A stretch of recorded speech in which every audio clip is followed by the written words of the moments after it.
Bom dia, boa tarde, boa noite, sejam bem-vindos. Aqui quem vos fala é o Wilson, diretamente do Instituto Bug para vocês. Hoje nós vamos falar das anomalias vasculares, certo? Um dos temas principais que a gente vai estar abordando aqui são as vasculites, certo?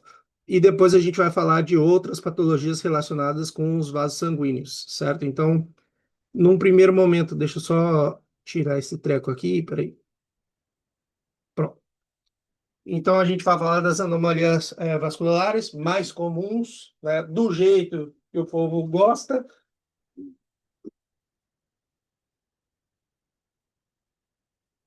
Fiz uma emenda? Não, fiquei com medo. Então, a gente vai fazer, primeiramente, um repasso das estruturas vasculares mais importantes, para a gente poder entender o contexto, descrever as características gerais das patologias vasculares mais relevantes, e depois a gente vai conhecer o conceito e os tipos de aneurisma, que, inclusive, isso aí foi o tema da prova passada, certo? Então, sem mais delongas, sigam-me os bons. Bom, o que que a gente tem que lembrar aqui? Basicamente, uma recapitulação aí de histologia, anatomia e fisiologia. As diferenças principais entre artérias e veias é que as artérias têm uma tônica média, ou seja, o músculo liso é muito desenvolvido e nas venas é pouco. A lâmina elástica que está presente entre a lâmina basal e o músculo liso vai ter na artéria e não tem nas venas. A túnica externa, que seria a túnica adventista, ou seja, a capa mais externa, ela é pouco desenvolvida nas artérias e muito desenvolvida nas venas. As artérias não têm válvulas, as venas, algumas têm válvulas, principalmente as dos membros inferiores, tá? E a artéria tem um lúmen, ou seja, a luz regular, por causa da força que tem o músculo liso, que é muito mais desenvolvido na artéria. E assim, eu vou falar de um termo chulo, mas vai ficar entendível. As venas, ela tem uma luz folosada, toda irregular, tá? Por quê? Porque o músculo liso é pouco desenvolvido e a capa que é mais desenvolvida é a túnica externa, tá? Então, é como se a túnica externa faz peso, ou seja, para o interior, e aí vai acabar gerando essa irregularidade, certo? Então, isso é o mais importante, lembrando sempre que a gente tem que levar em consideração que o sistema circulatório ele está composto de artérias, arteríolas, capilares, venas, vênulas e coração, né? E assim, então a gente tem que lembrar também que fazendo parte desse sistema circulatório, a gente também tem alguns autores que vão acrescentar o sistema linfático.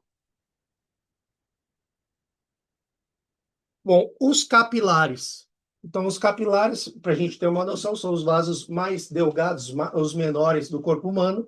Eles se chamam capilares por quê? Porque eles têm o tamanho de um fio de cabelo. Aí, se a gente vai ou seja, para a parte factual, o tamanho de um capilar, ele pode oscilar, o diâmetro de um capilar pode oscilar entre 5 e 10 micras.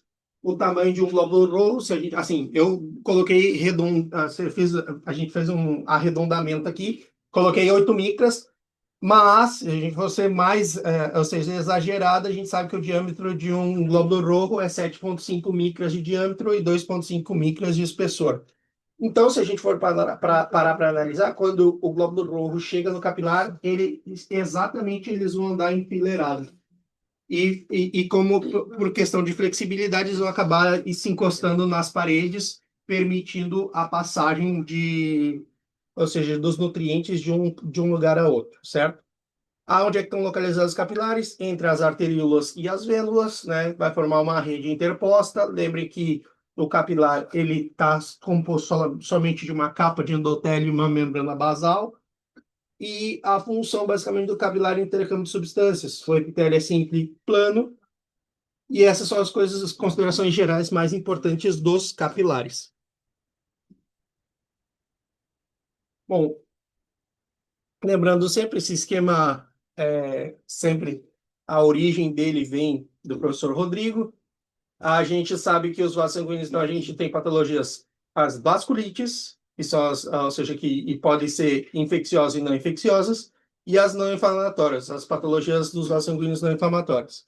As patologias oclusivas, que a gente tem, ou seja, vamos em partes. As vasculites infecciosas, não infecciosas. As não infecciosas, a gente tem as vasculites de pequeno calibre, mediano calibre e grande calibre. Aí tá pequeno, mediano e pequeno, né? Pequeno, mediano e grande. A patologia oclusiva, então a gente tem a aterogênese, que é a formação da placa de ateroma, que vai resultar em ateromatoses, disseminação de placa de ateroma. A arteriosclerose, que vai acabar sendo basicamente o endurecimento das artérias, que culmina em câmbio da idade, engrossamento fibroso congênito concêntrico na capa íntima, e a gente tem a diabetes, que pode cursar uma microangiopatia diabética com engrossamento da membrana basal, e a hipertensão, que eu tenho também engrossamento, sim. Por favor, modifica ese diabetes con I. Ah, Me pone muy mal esto, diabetes. assim, eu sou só um, sabe? Então, mas obrigado. Não, não, não tem problema, não tem problema. ¿Y por qué unas están con roja y otras con negro?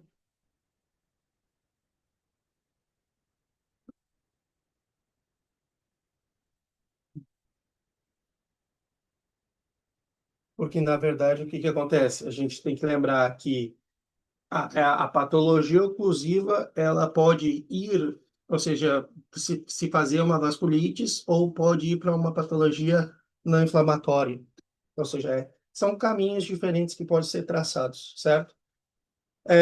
Bom, então aqui a gente tem o quê? A gente tem já, falta a gente colocar aqui da não inflamatória, que daí a gente tem o aneurisma, lembrando que aneurisma é a dilatação permanente das artérias, que pode ser um aneurisma verdadeiro, ou seja, formações saculares, saxiformes, verdadeiro fusiforme, e falso, eu tenho um aneurisma dissecante da aorta, certo? E aí a gente vai ver o porquê que é falso, porquê que é verdadeiro mais adiante. Ele segue os mesmos padrões de divertido. É bem parecido, bem parecido. Que tem que ter todas as capas.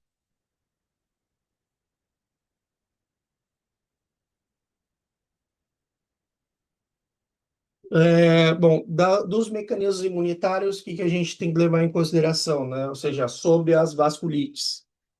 Ah, Quando a gente está falando das vasculites, a gente está falando das vasculites não infecciosas, então aqui é por depósito de imunocomplexos, que pode ser por agentes infecciosos ou hipersensibilidade a fármacos, anticorpos citoplasmáticos antineutrófilos, que são o ANCA, a gente vai ver mais adiante, os anticorpos contra as células endoteliais e os linfócitos T reativos, tá? Então, autorreativos nesse caso.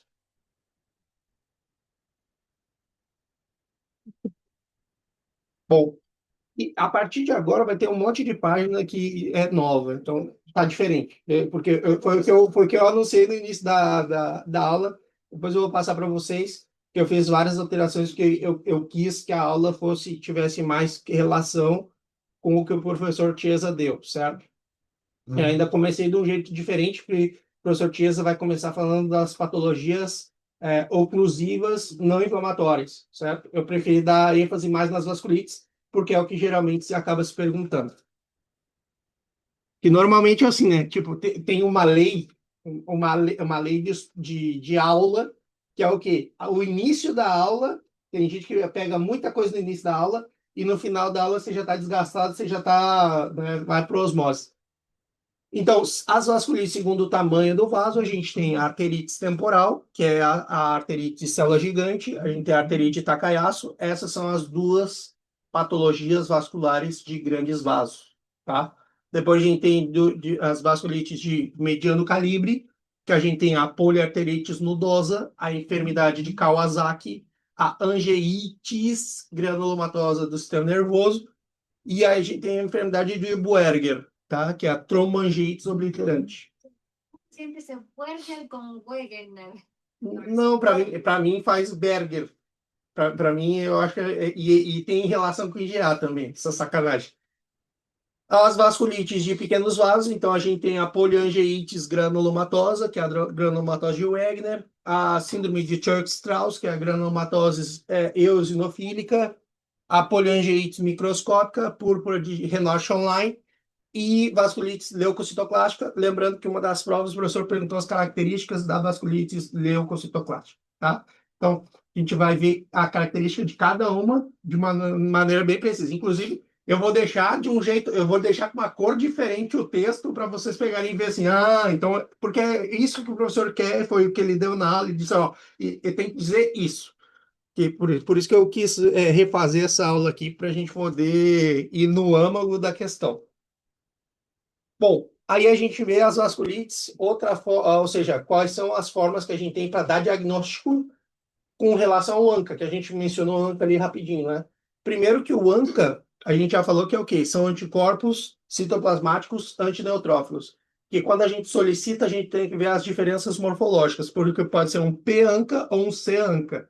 Por que que se fala P-ANCA? Porque esse aqui tem um aspecto de pipoca, tá vendo? Se vocês olharem aqui, tem aspecto de pipoca. Por isso fala P-ANCA, porque a morfologia parece popcorn. Tu fala pochoclo, não, é popcorn. Agora eu quero tu falar isso aqui, ó. Tu vai falar. O C-ANCA significa cookie, porque tem uma forma de cookie. Cacheta. Cacheta, cacheta, né? Então, esses são os anticorpos. Inclusive, a gente tem que saber que os anticorpos, o P-ANCA é MPO e os anticorpos C-ANCA são PR3, tá? Ou seja, pedimos ANCA, ANCA foi positivo, encontramos P-ANCA, é diagnóstico de quê? De poliangiite microscópica, pode ser glomerulonefrite necrotizante ou, a maioria das vezes dos casos, síndrome de Church-Strauss, tá? O C-ANCA vai ser para confirmar a granulomatose de Wegener, que também é conhecida como poliangiitis granulomatosa, e uma pequena parte dos casos de Church-Strauss pode ser ANCA, C-ANCA, certo? Cuando vos pedís el ANCA, vos pedís ANCA y ya viene discriminado en P-ANCA y C-ANCA. Tu pede. Automático. É automático, tu pede, solicito ANCA, aí vai te dar ANCA positivo, e aí o laboratorista ou o encarregado, ele vai dizer assim, ó, resultado, ANCA positivo, P-ANCA, entendeu? Dice cuál dio positivo. Qual deu positivo? Então, tu sabe, P-ANCA, é aquele que tem aspecto de pipoca, certo? Então, isso vai ser bem importante para fechar diagnóstico. Então, inclusive, nas patologias vasculares, um dos exames que a gente não pode deixar de pedir é o ANCA. Vejam. Então, basicamente, a vasculite é uma inflamação de artérias e vasos em geral, que compromete o funcionamento dessa artéria. O que acontece? Claudica essa artéria, ela fica endurecida, deposita alguma coisa, é só uma inflamação. Não, calma. Aí Necrose, fibra. Calma. Cada uma vai ter uma característica diferente, que é isso que eu vou mostrar para vocês, que é o que o professor acaba pedindo para a gente poder descrever, que é assim, essa talvez seja a parte mais importante. Se você, eu tive o cuidado de olhar, escutar a aula e ver o que ele queria e o que tem no livro. Então, aqui a gente tem um compilado do que o professor quer e que tem no livro para a gente ter o contexto. Então, olha só, por exemplo, na granulomatose de Wegener, todas as letrinhas que estão em itálico e estão com uma cor lilás é o que o professor quer que a gente saiba. Então, por exemplo, assim, da granulomatose de Wegener, a gente tem que saber que afeta principalmente o aparato respiratório superior. É o que o professor quer que a gente coloque. E que é comum a glomerulonefrites. E cursa com formação de granuloma. É isso que o professor quer. Da granulomatose de Wegener, tem que colocar isso. Entendeu? Agora, que a gente pode ver ali que pega sempre, é tudo bonitinho. Mas o importante é o que eu coloquei em itálico e deitado. Certo? Porque é exatamente assim como o professor falou na aula, disse, ó, eu quero disso aqui, você tem que saber isso, isso, isso. Pronto. Então já foi direto ao ponto. Lembrando que a granulomatose de Wegener é ANCA positivo. Inclusive, agora na próxima vez eu vou botar aqui, granulomatose de Wegener é C-ANCA, né? É C-ANCA positivo. C-ANCA. Aqui eu só coloquei ANCA positivo porque aqui eu quis separar ANCA positivo e ANCA negativo. Tem patologias que são negativas. Eu tô colocando os outros aí. Hã? Eu tô colocando os Sim, outros. sim. Entendeu? Porque ela é C-ANCA, né? O granulomatose de Wegener é C-ANCA. O síndrome de Church-Strauss, o que acontece? Ele é uma inflamação não granulomatosa rica em eosinófilos. Então, isso é o que tem que saber da síndrome de Church-Strauss, né? E, além disso, a gente já sabe que ele é ANCA positivo também. Na maioria dos casos, ele vai ser P-ANCA. Ele pode ser C-ANCA? Pode, numa pequena parte dos pacientes. Então, esse aqui pode ser tanto. Na maior parte dos casos, ele vai ser o quê? Ele vai ser C-ANCA. E na menor parte dos casos, ele vai ser ou seja, na maior parte dos casos, o síndrome de Church-Strauss é P-ANCA, e na minoria dos casos vai ser C-ANCA. E você vê que a clínica aqui, ó, já entrega. Esse aqui é o quê? É similar ao quadro asmático. Então, pronto. Isso aqui já nos ajuda também para a gente poder entender o contexto, né? Por que tem tanto eosinófilo. Poliangiite microscópica, então, é uma inflamação não granulomatosa, assim, que vai acabar gerando uma glomerulonefrite necrotizante. Inclusive, durante a aula que o professor estava dando, ele falava assim, qual é a que dá glomerulonefrite necrotizante? Poliangiite microscópica. Então, tipo assim, eu já fui mostrando assim, justamente o que, que ele quer e o que, que não pode faltar. Calma, mas deixa eu te trazer. É ANCA positivo qual? P ou C? E pode ser, na maioria dos pacientes, é P-ANCA. Numa menor parte dos pacientes de Strauss. Hã? Você escutou lá? Sim, não, aquele não, aquele eu vou escutar depois. Ele falou, tá? Assim, eu sinto que vai cair esse negócio de vascular, vai cair, certeza. Isso aqui, alguma perguntinha de vascular vai acabar caindo. Vasculites leucocitoclástica, que foi uma das que caiu em exames anteriores. Então, a fisiopatologia é uma vasculites aislada de piel, casi sempre de piernas e tiene buen prognóstico. Isso é o que tem que saber. Que é uma vasculites aislada da pele e que quase sempre vai ter o quê? Vai ser de perna. Una vasculitis de pequeños vasos, ¿no? Não, aqui, e isso, assim, mais uma vez, né? A gente está fazendo todo esse Paranauê, toda essa volta, inclusive. Mencionando que es de pequeños vasos. Não, mas assim, a primeira coisa que a gente fez já saiu falando que essa de pequenos vasos, não é certo? Interpretação, cutâneos. Então, por isso que eu coloquei aquele primeiro slide que era para dizer, ó, essas aqui, grandes vasos, pequenos vasos, medianos vasos. Shawline Renote, ou Renote Shawline. Shawline, Soline. Shawline. Fisiopatologia. Quem? Shawline and Nock. Shawline. Renote Shawline. Si la regalo, si le tengo que escribir. Então, essa aqui se dá. Esse aqui é depósito de IgA, ocorre em pequenos vasos, pode afetar a pele e tem, ou seja, pode afetar a pele, o tracto gastrointestinal e o glomérulo. Tem bom prognóstico, tá? Todas essas são de Tudo isso aqui, pequeno vaso. Assim, não sei se vocês perceberam, eu gosto de fazer as coisas com cores. Tudo que tiver lilás, quando vir alguma coisa lilás na tua mente, vai ser pequeno. Certo? O pequeno é lilás. Eu coloquei. Se vocês olharem mediano, eu botei tudo verde. Que é já para fazer essa ideia. E o que é grande está azul. Ponto. Desse jeito. E não vai mudar. Tá? Então, grandes vasos, a cor vai ser azul. A cor predominante é azul. Porque quando a gente tiver lá na hora da prova, tiver nervoso, putz, esse aqui é aquele lá que estava em lilás. Lilás já sei que é o quê? Pequenos vasos. Certo? Ahora. Pronto. Lembrando que a vasculite leucocitoclástica e a púrpura de Renoche Online são o quê? São ANCAs negativos. E a outra está falando de pequenos vasos e está escrito bem grande, vasculites de pequenos vasos, lá em cima. Certo? Ela é P ou C, ANCA negativo? O quê? Qual? O Shawline. É ANCA negativo. Então não é nem P nem C. Aí eu coloquei porque assim, a púrpura, justamente porque ela vai dar púrpura na pele, aí no intestino ela afeta com intussuscepção intestinal e glomerulonefrite IgA. Mas assim, mais uma vez, aqui, ó, o que o professor quer que coloque, mais uma vez, é depósito de IgA nos pequenos vasos, ou seja, depositou IgA nos pequenos vasos, já pensa em quem? Renoche Online. Aí eu tenho que colocar o quê? Afeta a pele, tracto gastrointestinal e glomérulo. Pronto, já sei que isso é púrpura de Renoche Online. Certo? E os dois, da vasculite leucocitoclástica e a púrpura de Renoche Online, são ANCAs negativos. E a leucocitoclástica afeta mais mulher. Bom, vasculite de medianos vasos, percebam, tudo verde. Tudo verde. Então, já para gritar no nosso cérebro que quando for verde é mediano. Então, o que a gente tem que lembrar? Poliarterites, e aqui é nudosa, tá? Tá escrito nodosa aí. Peraí, até eu vou botar aqui. Essa é a PAN. Já vou botar aqui.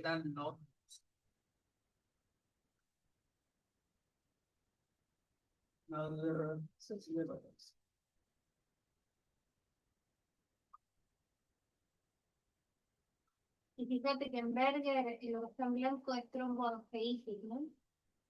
Sim.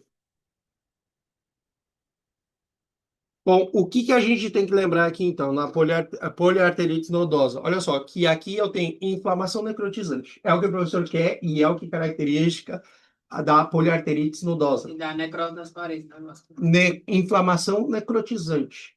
É isso, é o característico da poliarterite nodosa. Pô, depois tem as outras coisas ali que você pode ler, você pode se divertir, mas isso é que o professor, ó, isso é importante. A doença de Kawasaki, ela tem uma apresentação mucocutânea, pode afetar as coronárias, é mais comum Só nas crianças. qual é o start da poliarterite nodosa? Como assim? Do que tu fala? Ele é atacado pelo quê? Ela é EGA, ela é células inflamatórias? Não, isso eu tenho um quadro depois que eu vou passar que é se ela é hipersensibilidade tipo 1, se por isso que primeira coisa que eu estou fazendo aqui é só falar das características, tá? Aqui, por exemplo, da fisiopatologia, o que que acontece? Eu tenho que saber que ela afeta a dermis e a epidermis, fundamentalmente membros inferiores, vai produzir nódulos muito dolorosos, quentes e congestivos, e eu vou ter necrose isquêmica. Isso. Aí, bom, aí a gente vai para Kawasaki, que é o quê? Lesão dolorosa, quente, inflamatória, que apresenta oclusões vasculares nas crianças. A angeites granulomatosa do sistema nervoso, que essa aqui é uma vasculite que ela ataca os vasos intracraniais, né? O professor colocou lá que é uma vasculite explorida dos vasos sanguíneos intracraniais. Aí a gente tem a enfermidade de Buerger, que é uma tromboangiites obliterante, certo? Então, essa aqui é a tromboangiites obliterante. Sempre, e lembrando que isso aqui a gente está falando de, ou seja, são patologias oclusivas, elas vão acabar ocluindo. Obliterante, literalmente, tu tem uma obstrução total da luz do vaso sanguíneo, tá? Pronto. Então, ela tem um quadro similar ao lúpus cerebral, certo? Só para a gente poder colocar em contexto. Mas depois no PowerPoint dele, ele colocou as imagens e depois eu fui pesquisar, que eu achei interessante essa daí, que ela, o que acontece nela é justamente de quem usa tabaco, porque o fumo vai causar, modificar os próprios anticorpos, e aí você tem muita amputação de membros, que ela causa gangrena.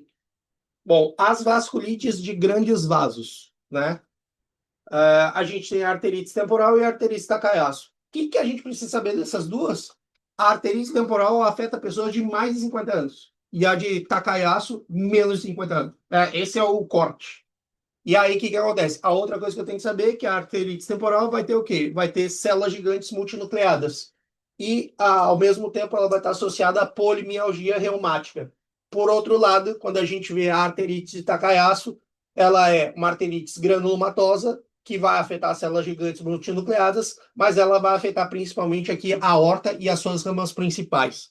Então, assim, ligeiramente diferente, né? Ou seja, o quadro e a apresentação de cada uma. Mas, se a gente pensa num paciente que tem, por exemplo, 60 anos, eu não vou pensar em Takayasu, vou pensar em arterite temporal. Chega um paciente, tem um quadro, eu vou pensar o quê? Que ele tem 35 anos e é grandes vasos, eu vou pensar em arterite Takayasu. Eu vou fazer o exame, vou procurar na aorta e nas ramas principais, e aí eu vou encontrar a vasculite, Uma certo? vez que tem uma paciente com muita cachaça lá na Bahia, não sei o que, Bom, aqui já começam a fazer os quadros comparativos para a gente poder visualizar o que que afeta, né? Ou seja, aqui quais são os órgãos mais afetados. Então, tipo, sempre que eu tiver um paciente que eu não sei ao certo o que que ele tem, eu posso pensar que uma vasculite pode acabar me ajudando num diagnóstico diferencial. Por quê?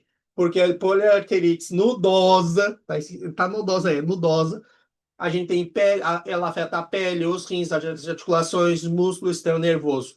A doença de Kawasaki, pele, articulações e coronárias. A vasculite por colanginoses, pele, articulações, serose, coração, baço, rim, pele, articulações, sistema nervoso. A Wegener, nariz, senos paranasais, ouvido, pulmão, pleura, rim, pele, articulações. Vocês veem que uma máxima que acontece aqui, na maior parte das vasculites, a gente tem afetação de articulações.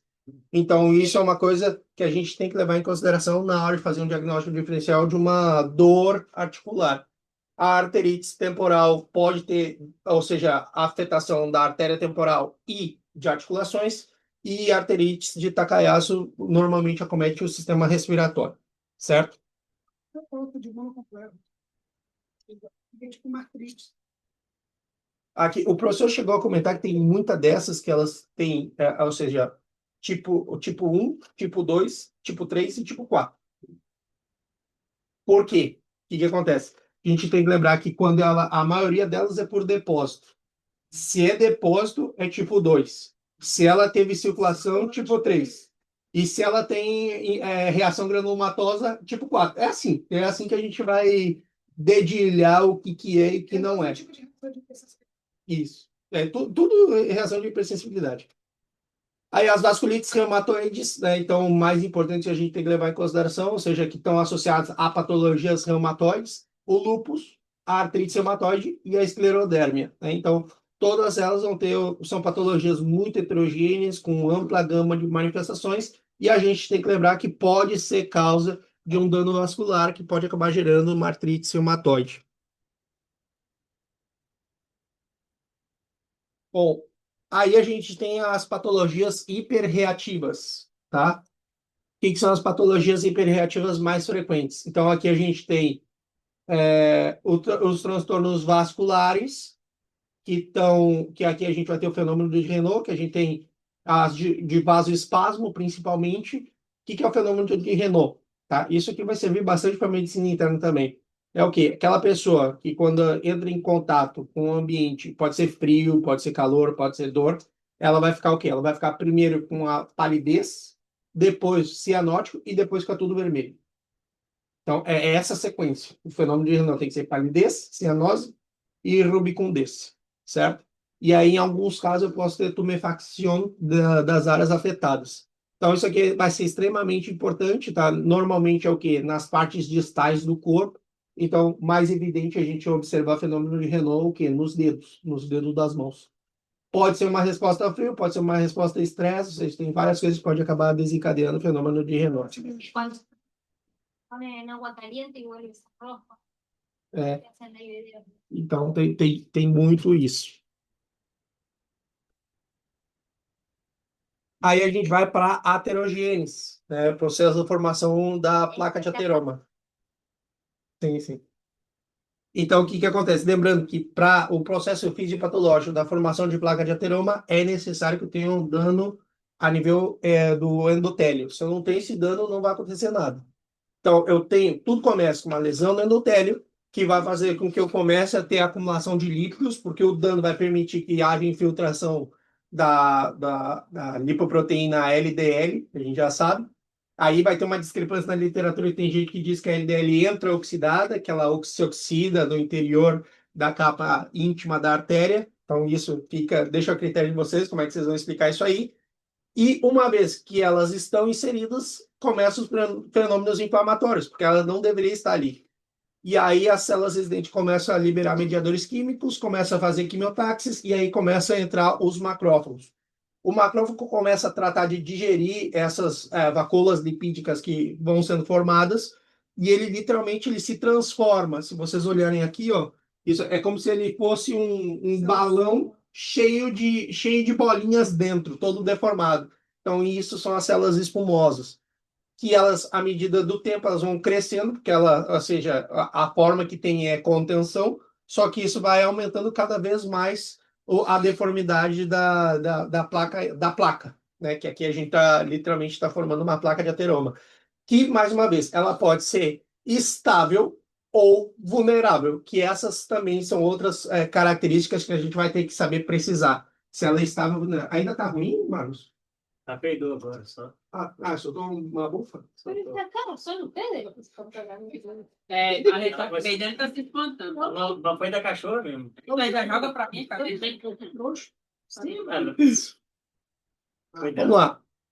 A placa ateromatose, então, ela está conformada. Primeiro a gente tem que saber como é que é a constituição da placa vulnerável e da placa estável. Vulnerável também pode ser inestável, tá?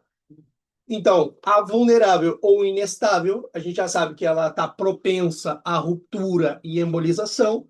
A característica, ela tem uma coberta fibrosa, delgada aqui, ó. A gente consegue visualizar bem certinho aqui, ó. Ó. E agora, se o mouse me deixar, né? Ó, bem aqui. Ó, uma capa fibrosa e delgada, né? Grandes núcleos lipídicos e uma maior inflamação. Então, ela está mais propensa à ruptura. Enquanto que a placa estável, que é a que está do outro lado, né? Que está com, ou seja, com a marcação azul, ela é o quê? Ela é mais propensa a ocluir e a um infarto. Então, a característica dessa placa, ela tem uma coberta grossa, fibrosa, de colágeno denso, e os núcleos ateromatosos subjacentes são insignificantes. Então, a gente consegue perceber ali, ó, que né, na instável eu tenho um monte de núcleo e na estável eu tenho poucos núcleos. Tenho mínima inflamação. Então, na vulnerável eu tenho muita inflamação, na estável eu tenho pouca inflamação. Aqui na vulnerável eu tenho uma capa fibrosa delgada, na placa estável tem uma placa fibrosa grossa, consolidada de colágeno. Mas ela Denso. migra de vulnerável para estável, né? Ao longo do tempo. É que, vamos lá, mais uma vez, depende. Depende. Porque assim, o que acontece? Eu posso ter uma estável que pode passar. Sim. Sim, só que, assim, mais uma vez, o que a gente está falando? A gente já sabe que medicina 2 e 2 é 4. Nem sempre é 4, pode ser 5. Então, por exemplo, assim, assim, eu quero que vocês tenham a tendência de não querer encaixar as coisas, de não querer deixar umas coisas dentro do mesmo quadrado. Porque isso depende de vários fatores. Ela pode calcificar, ela pode desaparecer, tem muita coisa. Inclusive, tem medicamento aqui que a pessoa usa, que é feito em Cuba, que é o PPG. No, y hay Que ele gente que literalmente usa- ele destrói isso aqui desaparece. Entendeu? Então, tipo assim, não necessariamente, não necessariamente, tipo, uma vulnerável para passar estável, é mais factível que ela seja propensa a romper e embolizar. A estável é mais propensa ao quê? A ocluir e causar infarto. Mas, assim, depende, a gente não sabe, pode ser evolução. E lembrando que isso aqui, assim, é uma coisa que eu não falei no outro slide, mas lembre que a placa de ateroma é um processo de anos. Anos. Não é uma coisa que surge, assim, em 24 horas. É um processo lento, insidioso, né, paulatino, né, que acaba acontecendo. Bom, aí a gente vai para o quê? As complicações, que isso aqui também foi pergunta de uma prova lá, quais eram as complicações da placa ateromatosa. Então, eu posso ter uma erosão da superfície, eu posso ter uma ruptura, eu posso ter uma hemorragia intraplaca, depende do tamanho, eu posso ter uma calcificação distrófica, eu posso ter uma trombose. Bom, aí vocês fiquem à vontade. Lembrando que outras coisas, né? A gente tem os fatores de risco que são modificáveis, que é o que, por exemplo, dislipidemia, hipertensão, diabetes, obesidade, tabaquismo, alcoolismo, sedentarismo, estresse. Ou seja, tem muita coisa que vai acabar entrando aqui como fatores de riscos aterogênicos modificáveis. Tá? Então, isso também a gente tem que levar em consideração. Bom, aí a gente vai para a microangiopatia diabética. O que a gente tem que saber da microangiopatia diabética? Em primeiro lugar, histologicamente, afeta pequenas arteríolas e capilares. Qual é, vamos dizer assim, a marca histológica da microangiopatia diabética? É justamente o engrossamento da membrana basal e proliferação endotelial. É isso que a gente vai destacar da microangiopatia diabética. Então, funcionalmente, a gente vai observar o quê? No nível renal, eu posso ter uma glomerulosclerose nodular e difusa e polineuropatia diabética e retinopatia diabética. Isso aqui o professor, assim, falou 1 milhão de vezes. 1 milhão de vezes. O que vai acabar, isso entraria dentro, inclusive, das complicações da própria diabetes. Que é o quê? Microangiopatia diabética, glomerulosclerose nodular e difusa e polineuropatia diabética e retinopatia diabética. Então, e depois, se vocês quiserem aqui, eu até anotei algumas coisas interessantes. Eu não cheguei a colocar tudo, mas tem algumas coisinhas, por exemplo, assim, o professor falou aqui, ó, do que eu vi que era importante. Ele disse assim, ó, da diabetes se observa o quê? Glomerulosclerose nodular difusa é próprio da diabetes, forma tampones nos capilares, diminui a filtração glomerular. chega sangue no glomérulo, então ele calcula se precisa insuficiência renal depois. Aí a polineuropatia diabética, aí explicação assim, ipsis litteris do que ele falou. O paciente produz diminuição da baina de mielina, pode cursar com dor constante ou com sensações de perda de sensibilidade. Peguei. Polineuropatia diabética. E aí ele fecha explicando a retinopatia diabética, ipsis litteris. Afeta a retina por microangiopatia que impacta a nutrição do olho. Bom, então, esse é o problema. E tudo isso justificado por quê? Porque eu tenho engrossamento da membrana basal em cada um desses setores. Então, se eu tenho engrossamento da membrana basal no glomerular, o que vai acontecer? Diminui o filtrado. Diminui o filtrado. Se eu tiver engrossamento da membrana basal no olho, o que vai acontecer? Passa menos nutriente. Aí eu tenho retinopatia diabética. E assim a gente vai justificando as coisas para poder encaixar as coisas onde tem que ser encaixadas. E aí tem a questão da microangiopatia diabética e a macroangiopatia diabética, tá? Então, a macroangiopatia diabética ela impacta nos grandes vasos, nas coronárias, sistema carotídeo e na vasculopatia periférica. A microangiopatia, ela vai impactar em quem? Na retina, no rim e no cérebro, né? Inclusive vai ter uma neovascularização, o que é importante que, por exemplo, quando a gente teve o prático com o Filippini, Dr. Filippini, ele fez a gente pegar o oftalmoscópio para olhar o fundo de olho. Por quê? Porque é uma das primeiras coisas que ele disse, olha, se você vai fazer, já faz logo o fundo de olho, porque de repente, às vezes, é a primeira manifestação que a gente consegue pegar do paciente diabético. Por quê? Porque eu tenho neoformação de vaso. Eso sería genes. Sim. Então, isso vai acabar sendo muito importante. Mas isso por quê? Por causa da dificuldade. Porque, assim, é o organismo tentando compensar alguém. Não está chegando nutriente suficiente, então eu vou formar mais. Exato. Tá? Bom, as modificações associadas com a idade. Então, a gente tem o quê? A gente tem histologicamente o que a gente vai ver? Engrossamento fibroso e concentro da íntima, que pode ser focal e uniforme.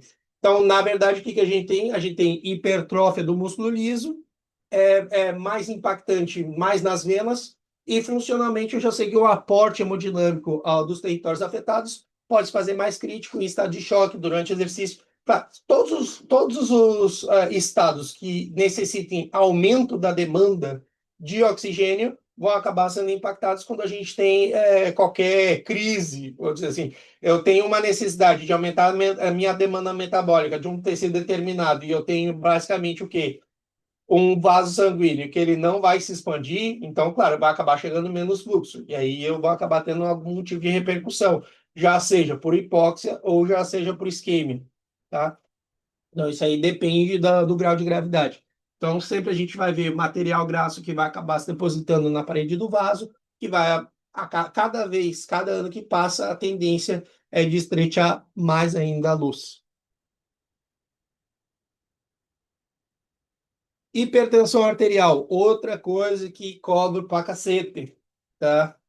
Então, o que a gente tem que lembrar aqui? Primeiro, eu tenho, inclusive isso foi o que caiu na minha prova, certo? Na minha prova que eu fiz, caiu exatamente isso. Ele queria saber quais eram as modificações dos vasos sanguíneos referentes à hipertensão arterial. Então, isso foi uma pergunta. Então, a gente tem que lembrar que a gente tem duas formas histológicas, a gente tem a hialina e a hiperplasia hipertrófica. A hialina, a gente tem o engrossamento da íntima com fibrose subendotelial, um menor grau de proliferação e hipertrófia das fibras musculares lisas. A hiperplasia hipertrófica, eu tenho aumento, eu tenho proliferação e hipertrófia das fibras musculares lisas, e em menor grau eu tenho engrossamento da íntima da fibrose subendotelial. Funcionalmente, afeta as artérias pequenas e as arteríolas. Então, eu já sei que o que? A lesão, a hipertensão maligna renal com glomeruloesclerose, né? Então, a tendência é da gente progredir para uma glomeruloesclerose.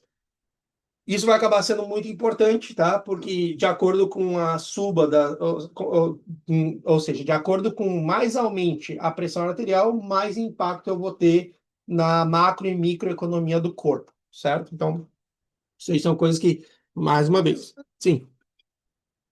E é tudo engrossamento. As duas engrossam. Só que uma, você tem que ver qual é o predomínio de quem. Perdón. Se a hialina... Es que, a ver si yo lo entendí bien, que me quedé viendo. La hialina, ¿no tendría que ser esta que es la íntima más gruesa, ponele? Uhum. Y Quem tá esta, debaixo tem endotelio. el músculo liso es el más que predomina. Tá certo. Pero no, pero esta, porque fíjate que los dos están del mismo grosor, como para que se entendiera más la diferencia, el dibujo, esta que es la íntima, tendría que estar más grueso, porque es el predominio, ¿no? Ah, não tem problema, não tem. Pero a não ver tem si problema. yo Não, eu entendí entendi. bien. Não, eu entendi o que tu tá falando. Porque a mí me pasa- Isso aí depois eu passo no entendimento artificial, mas é uma boa sugestão. Embaixo mostra que tá mais grossa, tá não? Sim, sim, sim. No desenho de baixo? Sim, olha lá, a primeira capa em cima. No, porque esto es músculo liso. Não, aqui em cima. Não. Aí. Ah, Aí. por eso, en este dibujito lo que yo haría Não, dá a sensação que tá parecido, mas ele tá diferente. sí. Mas, bom, enfim, chegando. Bueno, pero sí lo entendí. Não, é isso mesmo. É isso mesmo. Que la imagen también acordar. Assim, eu sempre Diferencia patologicamente. patologicamente. Sim, sim. Então, assim, eu sempre trato de casar, porque, assim, eu odeio letra. Então, tipo assim, qualquer coisa tem que ser uma imagem assim, bizarra, que, tipo assim, uma imagem esfregando na minha cara, assim, ó, é isso aqui, seu imbecil. E aí, pronto, aí fica mais fácil de poder entender. Sí, en la parte de abajo se ve mejor.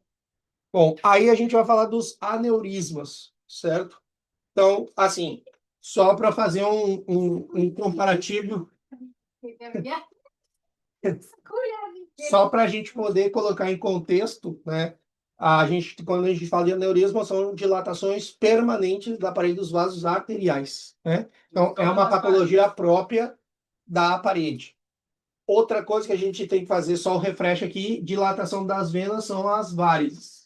Tá? Então, a dilatação das artérias são os aneurismas e a dilatação permanente e irreversível aí seria nas venas, né? As várices.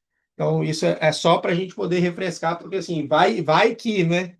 Vai que pede a diferença de um e de outro, e aí já está com isso aí na mão. Bom, quais são os tipos? Por isso que eu já coloquei, por isso que eu fiz tudo pensando que já caiu. Quais são os tipos de aneurisma? Então, a gente tem o fusiforme, o pseudoaneurisma, o sacular, o dissecante e o roto, né? Ou seja, o que se rompeu, tá? Então, esses aí são principalmente a gente está classificando aqui de acordo com a morfologia que eles têm de cada um, né? Lembrando que os mais comuns é o aneurisma sacular e o fusiforme, tá? El pseudoaneurisma sería el que no es verdadero, ¿verdad? Qual? Sim. Sim. Y la disección y la ruptura lo puedo catalogar como complicaciones. Sim. Agora, a gente vai falar o quê? Primeiro lugar, o quadro clínico, que foi uma das coisas que também perguntaram. O aneurisma ele pode ser assintomático, ele pode ter uma dor constante e inespecífica, pode ter uma dor nas costas, a pessoa não sabe, tem uma dor nas costas, e pode apresentar um bulto pulsátil cerca do ombligo. Já vi, gente.